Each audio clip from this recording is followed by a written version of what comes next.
tonight.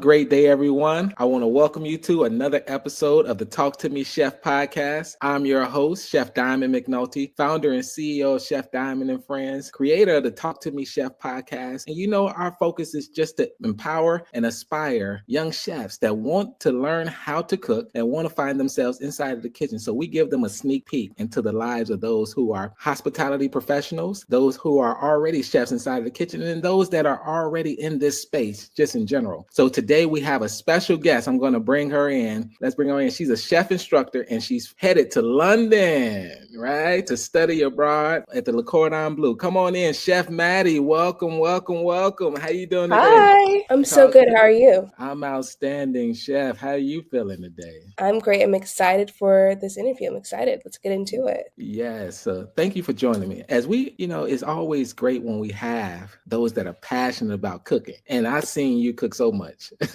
So what inspired you just in general to become a chef? It's so weird because I never originally wanted to be a chef. I think my passion was always to be creative. My whole life I've been creative. I started out in chorus, singing, then I moved on into going to art class. There was orchestra, then there was film and television, and then there was baking. I feel like baking was a culmination of all the things that I get to create, and then there's an end product where I get to taste it and I get to decorate a plate and everything. So that's what inspired me to get into that. And also my love for teaching, being able to teach students really helped me, and my love for it because children are very creative and there's so many things that children do that adults may not ever think of. So it's really inspiring to be around the kids as well. Right. They keep you young, they keep you energized, and they have that imagination. Why is it like that? When the kids have all that imagination, but as you get older, maybe it's like, right? So let's take it a little bit further back, Chef. How was your upbringing? Where were you born and raised? Family dynamics, all those good things. I was born in New Jersey. I didn't live there for long. I moved when I think I was 1 actually, and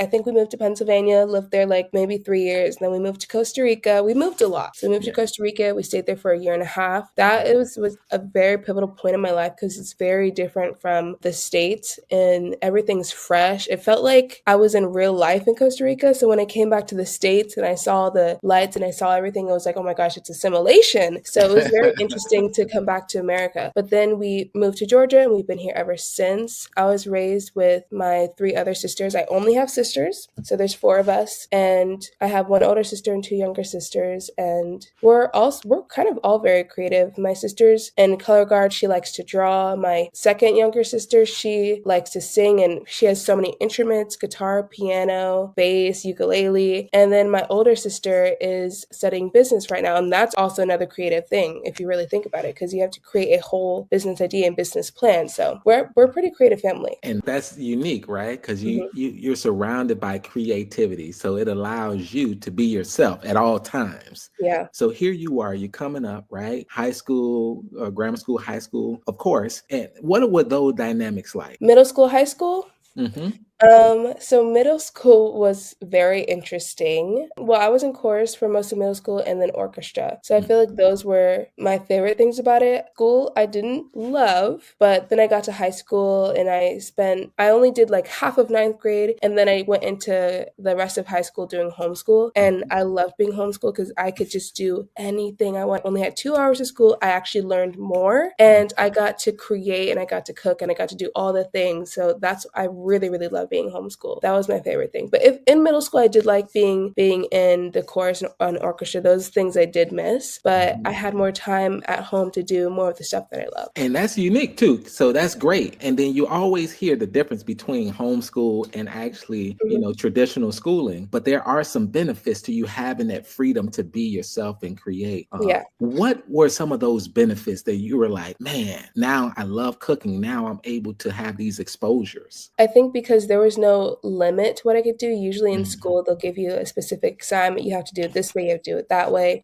And this is why I feel like children are so creative because they don't have a boundary that they don't get to cross. They get to do whatever. So I found that I could do that. And it was really fun. It was really freeing because no one told me, oh, you have to do this. Now it's good to teach and it's good to learn. But I feel like when you have no boundaries, you could just create anything. And that's when food becomes really fun because you can literally do anything. And that's Right. what I think I love. Right. And then you get a chance to just test and tweak and all of those good things. Let's talk about your culinary journey, right? So it started somewhere. What was your first job and how did that expose you to the industry? First job was working at a little place called Hardee's. It's kind of like a fast food restaurant. And I worked there making the biscuits in the back and prepping all the vegetables and things like that. Now, that was my very first time like actually cooking. Cause I don't know. I mean, I cooked at home little things like little treats, but not, I was prepping vegetables. I was washing things. I was handling machines. It was doing a bunch of things like that. So that was what introduced me into the cooking space. And And that here also you introduced me to my love for biscuits because I love biscuits. It's kind of scary, but I do love them. you say that's kind of scary. It's troubling. Yeah, business will get you, right? Yes. They're delicious. So how did that lead you into your next phase, into current state? So after that, I was looking for other places to work. Now, mind you, when I was working there, it was in the middle of my family going through a transition. We were moving, so we were staying in a little townhouse, and all of my three of my sisters were sharing one bedroom. So me getting out of the house was pivotal for me to be able to like breathe. So Mhm. that's where I went. So I went from in a crammed room with my sisters, and this was like for a month, and then I went to work and I was cooking. So that's like all I wanted to do at the time. So then I was like, okay, I need to find something else like this. I was looking, and couldn't find anything. I was gonna go to a bakery, couldn't find anything that was closer that I liked, and then I found this place called Flower Power. And Flower Power is basically a cooking studio for kids, teens, and adults to learn how to cook, have parties, and have connections with like corporate events, and just have it's a fun space to learn how to cook. So I found that, and I was like, wait, this is really, really cool. So I got the job, and I started off as a dishwasher, washing dishes and just paying attention to how other people were doing things. They were creating different recipes all the time, which was really fun. And I remember in my first class, usually you're supposed to have like someone with you, but I feel like they just trusted me to like do it by myself. But it was 10 kids, and it was like, they were like, I think 9 to 11. And we made 2 recipes in the span of an hour and a half. And it was fancy ramen and shepherd's pie. Mhm. And it was really, really fun because I was able to teach them knife skills, and we were able to go around and do different things. It was just a really fun time. And I feel like that point was like, okay, I have to do this forever. You know what I mean? Right. Now, Yeah. once it clicks, it clicks. Yeah. So, at what age would you say when you realize all of your gifts and all of your passions for cooking? That was 17. 17. Yeah. I Mm. was 17, but I always knew in my mind what I wanted to do. Like, I was always really, really young, and I was like, I'm going to do this. I'm going to do that. I kept changing, but I always had a passion for something at a very young age. Mhm. Now, what gives you that? How do you able to continuously have this energy to win? Because you got the energy, chef. How Mhm. do you keep that fire burning? I feel like by continuing to, even every time I get bored of something, I find a new way to do something. I feel like, so at work, it'll be like teaching kids how to make pizza and lava cakes. Mhm. Like, it might be that's what they choose to do for a party. Every single week, I've made this recipe 1,000 times. Instead of focusing on just the food, sometimes I focus on making the kids laugh, or like different aspects of the job Mm. that make it fun, or and sometimes if I want to get into the science of this, where does brown sugar come from? You know what I mean? So I always find different facts about food to keep me interested in this. And always maybe instead of doing butter for lava cakes, I'll do oil, and just experimenting like that. That's interesting. And that's cool because, and sometimes in this industry, things could get a little bit what mundane, as Hmm. most people say. But it's great to know that as a chef, you can keep that fire burning just by looking at things just differently or Yeah. trying something new. And most chefs are able to have that creative control in what they do. So that's great that you're able to do that. Now, what is some of the specialty food or specialty items that you love to prepare that you've gravitated towards? Okay, so at this point, it sounds so basic, but it's my favorite things to do. It's make anything with a dough. So it could be pastry dough, pizza dough, cookie dough, bread dough. But my top two things are sugar cookies and pizza because you could do anything with pizza. It's very simple, but it's my favorite thing to prepare. Now, I do prepare a lot of things. Like my family just wanted me to make chicken parm and Alfredo pasta, and I did. So I can make anything, and I love like getting recommendations, but those are my top two. Like if nobody's telling me to do anything, I'm making cookies and I'm making pizza. So hey, Monday, Tuesday, Wednesday is cookies and pizza. Monday through Friday, cookies and pizza. Right. No, that's great. Hello, my name is Diamond McNulty. I'm the executive chef here at Chef Diamond and Friends, and I want to welcome you to our amazing programming. We have at school programming where we have weekly or monthly programming, and we also have our Meet the Chef experience where our chef come out and meet with the students and have book signings as well. At home, we have homeschool throughout the day, we have after school, and we also have family engagements on Friday. So no matter if you're a young chef, mighty chef, or if you're a diamond chef, we want to see you inside of the kitchen. We want you to compete in our champion chef competitions, and we want to have you be featured in our Young Chef magazine. So I look forward to meeting with you, chefs. Visit www.chefdiamondandfriends.com. So here you are. Most people, they get the culinary degree at the beginning, right? Before they even get into their life. So here you are. You find yourself at a crossword where you're like, I'm going to go to London. I'm going to expand my palate. I'm going to continue to learn. What gave you that insight to make that decision? It's weird because I also never, because I didn't really love going to school. I never wanted to go to college. I was like, I'm just gonna go straight from high school to doing my career, whatever I love. And then I was like, wait, I was working around people who knew so much, who had done culinary school at their high school, who had gone to college and done culinary. And I was like, wait, there's so much that I keep learning from them, and it's so cool. But I want to just know all the facts. I want to get the experience. So I started looking for colleges, and I was like, okay, what's a cool culinary school to go to? I was like, ChatGPT, what should I do? What college should I go to? And there was a couple of schools that came up, but Le Cordon Bleu was the top one. I love the curriculum. They also have a pretty good reputation, and I love that I was able to go across seas. And like that would be a breaking point because I lived with my parents my whole life, and so I feel like I'm a little bit sheltered, especially because I was homeschooled. So breaking out of that and going to London would be like a pivotal point in my life, especially since I'll be turning 20 when I'm over there, and like there's so many experiences that it's going to happen over there. So I'm really excited for that. And just the main thing I'm excited about is literally just to learn. Like people are like, what are you going to do in London? I'm like, I'm going to learn. I'm going to be in the kitchen. That's like my favorite thing ever. So and that is going to be so cool. When I say, and it's funny how you were able to pay attention to the other chefs that you came across that got that traditional, the fundamentals of culinary, because it is a difference. Because when you get those fundamentals, you can really walk into any kitchen and you know all the sauces, you know all the methods. It's in the back of your mind. You don't have to think about it. But that's the difference with the education and experience over time. You can attain it, but sometimes you can't unless you just go through that process. So kudos to you for actually taking the step right now, because now you have a different lens, chef. So I'm excited. What cuisines inspire you just in cooking?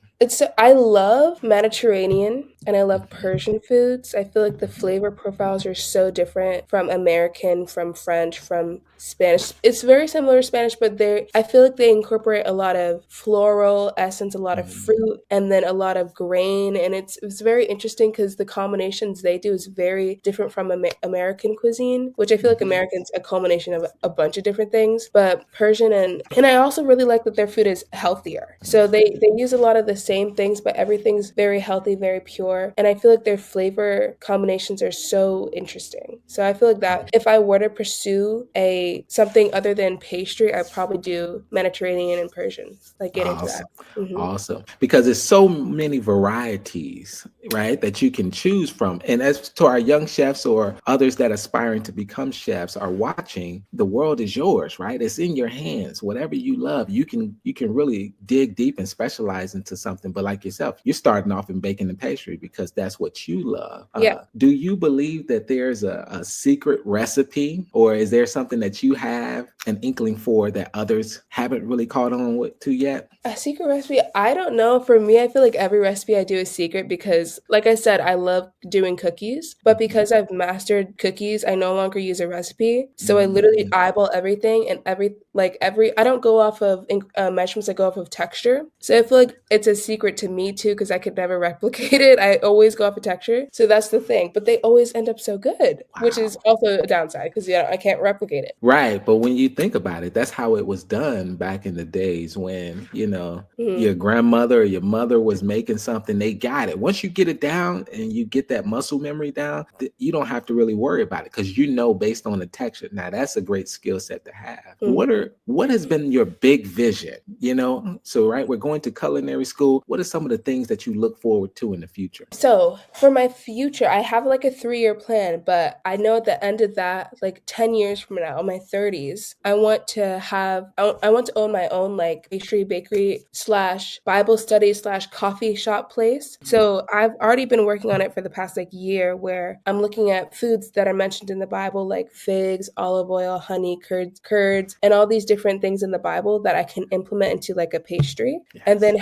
then also like have a healthier version, like natural ingredients. Like instead of really processed sugar, maybe I can use coconut sugar, maybe I can use maple syrup, maybe I can use a fruit paste, which I've learned to make in a online vegan course. So I just want to implement the things in the Bible and have a coffee slash Bible study place slash pastry shop. It's a lot. I'm gonna figure out exactly what it'll be, but that's what I want to have and own. That's cool. Yeah. And I may have to hide that one from the world. So I know it's good. nobody, but it's great because the vision matters, chef, right? It's one thing just to be a chef. It's another thing to know where you're going and actually focus on heading in that direction because there's so many things that you can do. Even with yourself right now, you've had a great amount of experience and you're extremely creative. So let's talk a little bit about some of the cool things that you were able to create inside the kitchen. I saw this pasta you just did the other day and it was amazing. So let's get into some of the things that you love to create. Okay, so really it's just I like to create anything new. Mm. So yeah, recently I did just make a pasta dish that was like it was pink and green. So the green was I used basically made pasta regular. So instead of just adding the eggs, I mixed together eggs, olive oil, a little bit of water, and spinach. Blended that up and then I mixed it into the flour and kneaded the dough, let it rest, and made the individual pasta shapes. So that was fully bright green. And then I made another one that was beets. So beets are like Mhm. reddish. It turned out pink, but basically I just blended up beets with the water and 2 eggs, mixed it into the flour, let it rest, rolled it out, and cut it into the shapes. And I feel like it's so cool to do stuff like that because it is pasta and it did taste like regular pasta, but now I'm implementing vegetables. So like if you have a picky kid, they're getting their vegetables in. So that's really cool. So especially because I have a really, really picky sister. She either eats fried whatever or nothing at all. You know what I mean? So and she loves fettuccine alfredo. So Mhm. it's cool to be able to put vegetables in something that you love, like and make it a little bit healthier. You know what I mean? Right. And that's the thing as a chef, what you're able to create. Now, throughout your journey already, right? You've had some experience. Are there any setbacks that you've had to overcome? And how did you deal with them? Setbacks, I feel like I don't have any setbacks because I feel like if I were to have a setback, I just keep pivoting, but I kind of just, Mhm. I like where I am right now where nothing's really been able to slow me down. In the future, I hope that there's nothing able to slow me down, but I mean, the older you get, I feel like the more complicated things get, but I'm lucky enough now that I can just continue to do with what I love without anybody telling me no. You know what I mean?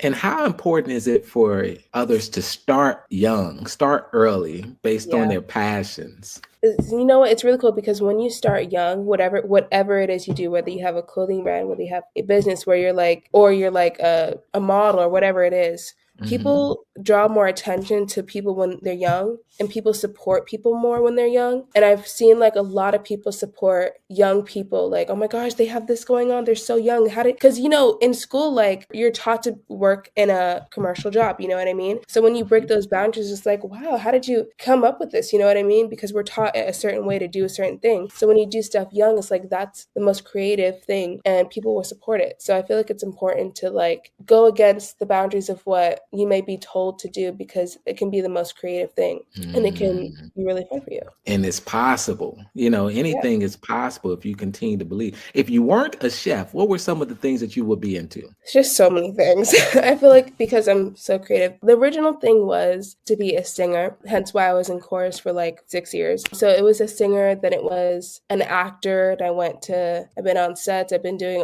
all different things with acting, and then it came to baking. But I feel like the original thing was music. I really, really love music. I play the piano. I still do. There's a piano right next to me. I play it all the time. I still write music. I love making songs. So, but I feel like that's kind of a hobby for me. But yeah, cooking, I feel like it's because if I weren't, like, it's what I wake up and I want to do, Right, So I feel like that's where I should go. Right. Once you find that thing that keeps you up and makes you want to go to bed, you definitely want to hold on to it. But I can see that, right? Some kind of music, food combination. You never know. I don't have the fingers for that. Yeah. And there's two other questions I really want to dig deep into too. Well, one of them is a fun and friendly question. What are some of the weirdest things that you created that you can say maybe they weren't epic wins, right? Inside of the kitchen where you had to learn. Oh my gosh. This was before I really even got into cooking, but I was still making treats. I tried to make an apple pie, and I don't know where it went wrong, but it's basically me and my sister were doing a baking competition, and we were going to make apple pie. And we went all the way to this place in Georgia where we picked apples. So we did the whole thing. We got apples, we got apple donuts, we got apple cider. We came home, we made a pie crust, we cut our apples. For some reason, I decided to put donuts inside of the filling of my apple pie. And long story short, mine was actually absolutely horrible and disgusting, because donuts and apple pie filling, that's giving glop. It's gonna give, yeah. So I lost that, but that was one fail. Another fail, I feel like, I don't know, do I have a lot of fails? I mean, sometimes my cookies can be fails because I do experiments all the time. I mess with the temperature of the oven. So sometimes I'll do a really thick cookie and I'll be like, maybe I should put it on 375 instead of 350. I'm always testing. So there's going to be failure with testing, which is good because then you can pivot and learn something new. Yeah. But if I were to have my most failure and my most success are probably when I make cookies. Yeah. Right. But what did you like? I want our young chefs to know that the importance of that R&D, right? Research and development. What did you learn from that? What did I learn? So specifically, I made a cookies the other day, and I had no butter, so I used olive oil. And so olive oil, if you don't whip it up enough, it's going to spread and it will come out of the cookie. So that's why people use butter, because you have that liquid milk content in there. So I feel like it's always good to test and try different things, especially if it's not in a recipe. Every time I do a recipe, I always make one and then do something different so you can see if it improves or it messes up a recipe. And it's good to, because that's your most creative, my most creative time, when I'm like doing something different. So I feel like if you, especially in school, like if you're not understanding, let's just say it's a math problem. There's so many different ways to do a math problem. So many different, like you could do 2 + 2 stacked on top of each other like that. You can do 2 + 2 like this. You can use sticks to do it. There's so many different ways to learn and pivot and find a different direction. So I feel like it's always good in whatever you're doing to try a new way. Yes. There's so many ways to skin a cat, like you're saying.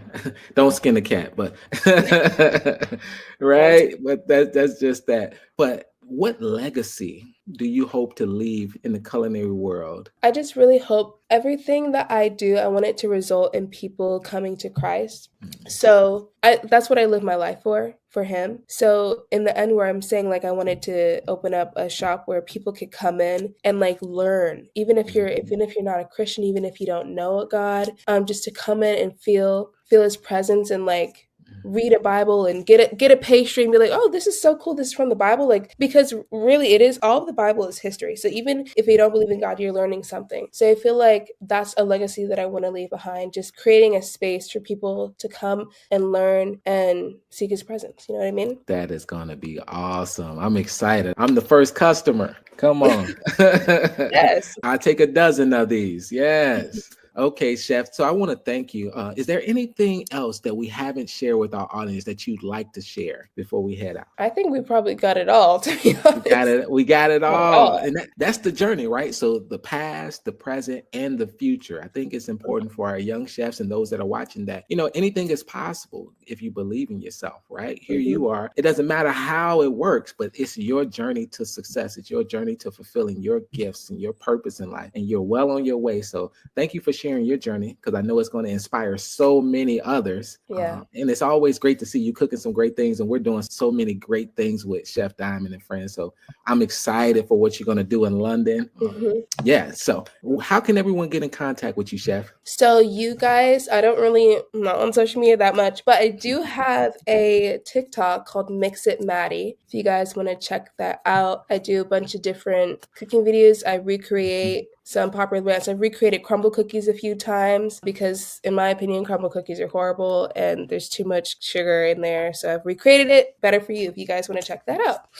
Awesome. Thank you again, Chef. And for those of you who have young chefs and you want to see them inside of the kitchen, visit chefdiamondandfriends.com. We'd love to have them. So much happening on Talk to Me Chef. Continue to watch all the episodes and all of the journeys, culinary journeys. And you never know, if anything that we can do to help you on your journey, feel free to reach out to us. See you next time. Thank you again, Chef Maddie. I'm Chef Thank you. Diamond.